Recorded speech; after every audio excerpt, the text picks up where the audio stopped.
भगवान श्री कृष्ण कह रहे हैं कि हम अक्सर उन चीजों के लिए दुखी होते हैं जो हमारे दुख के लायक नहीं हैं। बुद्धिमान लोग कभी उन लोगों के लिए दुखी नहीं होते जो जीवित हैं या जो मर चुके हैं। हम सदैव अस्तित्व में थे और भविष्य में भी सदैव विद्यमान रहेंगे। जैसे जैसे हम बड़े होते हैं, हमारा शरीर बदलता है, वैसे ही मरने के बाद हमें भी एक नया शरीर मिलता है।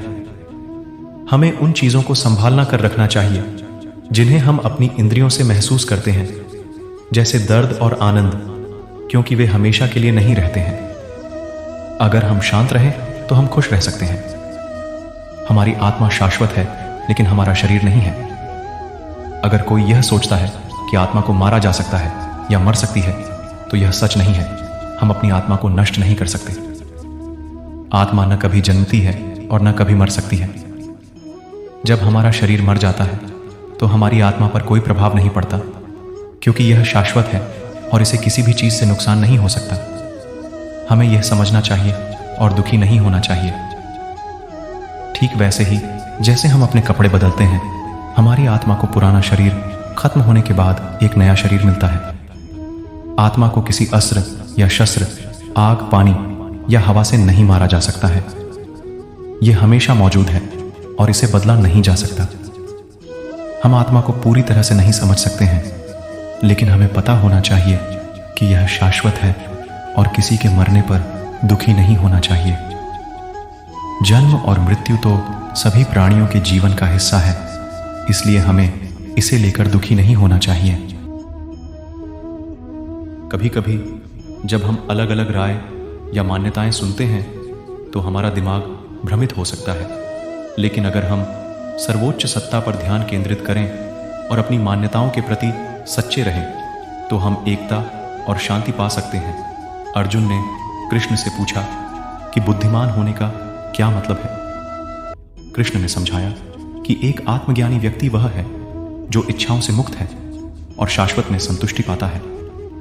वे दुख से प्रभावित नहीं होते या सांसारिक सुखों से जुड़े नहीं होते। उनका दिमाग स्थिर होता है और वे सफलता या विफलता से प्रभावित नहीं होते। वे अपनी इंद्रियों और इच्छाओं को नियंत्रित कर सकते हैं, ठीक उसी तरह जैसे एक कछुआ सुरक्षा के लिए अपना सिर वापस अपने खोल में खींच लेता है।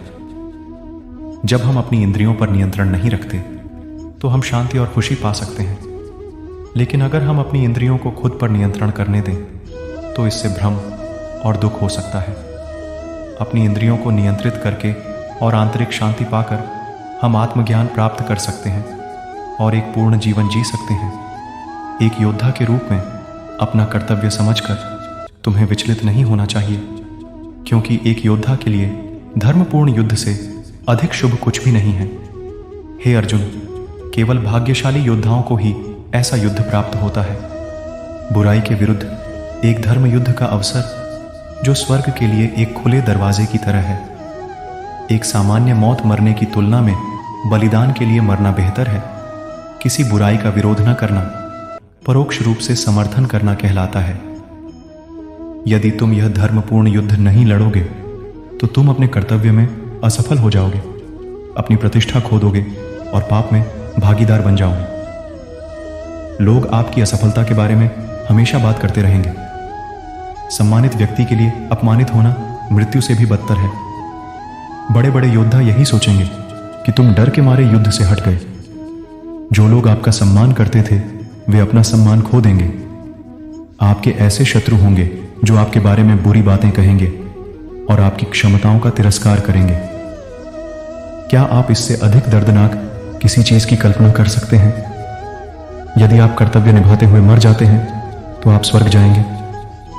अन्यथा यदि आप युद्ध जीत गए तो आपको पृथ्वी पर राज्य पर शासन करने का आनंद मिलेगा। तो हे अर्जुन, उठो और लड़ने के लिए दृढ़ हो जाओ। सुख दुख, लाभ हानि, जय पराजय को एक समान समझो और केवल अपने कर्तव्य पालन पर ध्यान केंद्रित करो। इस तरह आप दोषी महसूस नहीं करेंगे।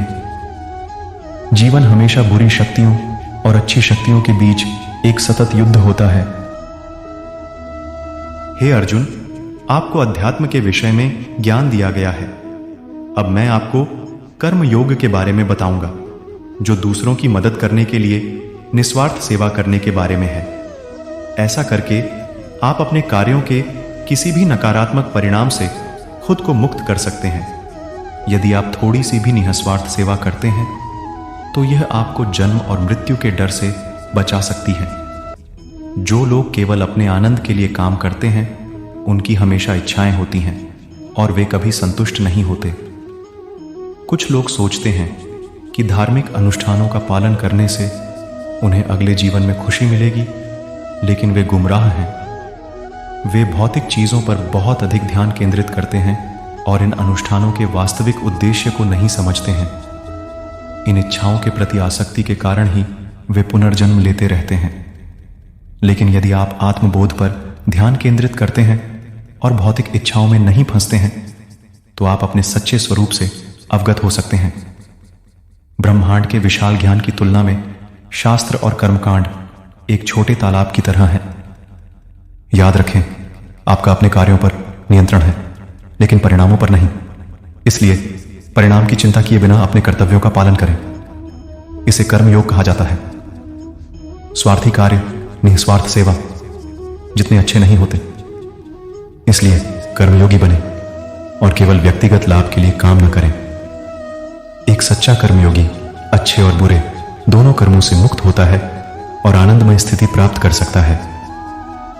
जब आप सत्य को गहराई से समझ लेते हैं तो आपने जो सुना है या जो आने वाला है उससे आप प्रभावित नहीं होंगे। अर्जुन ने कहा, हे कृष्ण, एक प्रबुद्ध व्यक्ति के लक्षण क्या हैं? स्थिर बुद्धि वाला व्यक्ति कैसे बोलता है? भगवान ने कहा, जब कोई व्यक्ति अहंकार से पूर्णतः मुक्त हो जाता है, मन की इच्छाएं और शाश्वत सत्ता ईश्वर से संतुष्ट होता है, शाश्वत अस्तित्व का आनंद, तभी कोई प्रबुद्ध व्यक्ति कहलाता है। हे अर्जुन, जिस व्यक्ति का मन दुख से विचलित नहीं होता, जिसे सुखों की लालसा नहीं है और जो पूर्णतः मुक्त है मोह, भय और क्रोध, स्थिर बुद्धि वाला साधु कहलाता है। जो किसी भी चीज से आसक्त नहीं है, जो न तो वांछित परिणाम पाकर प्रसन्न होते हैं और न अवांछित परिणाम पाकर व्याकुल, इनकी बुद्धि स्थिर मानी जाती है। यदि कोई इंद्रिय से दूर रहता है तो कामुक सुख की इच्छा खत्म हो जाती है, लेकिन इंद्रिय भोग की लालसा बनी रहती है। जिसने परमात्मा को जान लिया उसकी वह तृष्णा भी मिट जाती है। हे अर्जुन, चंचल इंद्रियां मन को बलपूर्वक हर ले जाती हैं। यहां तक कि एक बुद्धिमान व्यक्ति भी इंद्रियां वश में करने के लिए प्रयासरत है। जब व्यक्ति की बुद्धि स्थिर हो जाती है तो इसका मतलब है कि इंद्रियां पूर्ण नियंत्रण में है। अधूरी इच्छाओं से इंद्रिय विषयों के प्रति आसक्ति और क्रोध आता है। भ्रम अथवा अनर्गल विचार उत्पन्न होते हैं। भ्रम से मन भ्रमित हो जाता है। जब मन भ्रमित हो जाता है तो तर्क नष्ट हो जाता है। व्यक्ति सही रास्ते से गिर जाता है। जब तर्क नष्ट हो जाता है तो इंद्रियां नियंत्रण से बाहर हो जाती हैं। आत्मबोध के बिना कोई शांति नहीं है और शांति के बिना कोई खुशी नहीं हो सकती। मन जब घूमने वाली इंद्रियों द्वारा नियंत्रित होता है तो बुद्धि तूफान की तरह समुद्र में नाव को उसके गंतव्य से दूर ले जाती है। इसलिए हे अर्जुन, जब इंद्रियां पूरी तरह से दूर हो जाती हैं तो व्यक्ति की बुद्धि स्थिर हो जाती है। जब अन्य सभी के लिए रात होती है तो एक योगी और आत्मसंयमी व्यक्ति जागता रहता है। योगी के लिए यह रात्रि होती है जब बाकी सब जाग रहे होते हैं। जब मन में सभी इच्छाएं समाप्त हो जाती हैं तो व्यक्ति को शांति मिलती है। जैसे नदी का पानी सागर में प्रवेश करता है बिना किसी व्यवधान के। मनुष्य जो भी इच्छा रखता हो, लेकिन भौतिक वस्तुएं कभी शांति प्रदान नहीं करती। जो मनुष्य इच्छाएं और लालसा सब कुछ त्याग देता है और मैं की भावना से मुक्त हो जाता है, मुझे प्राप्त करता है।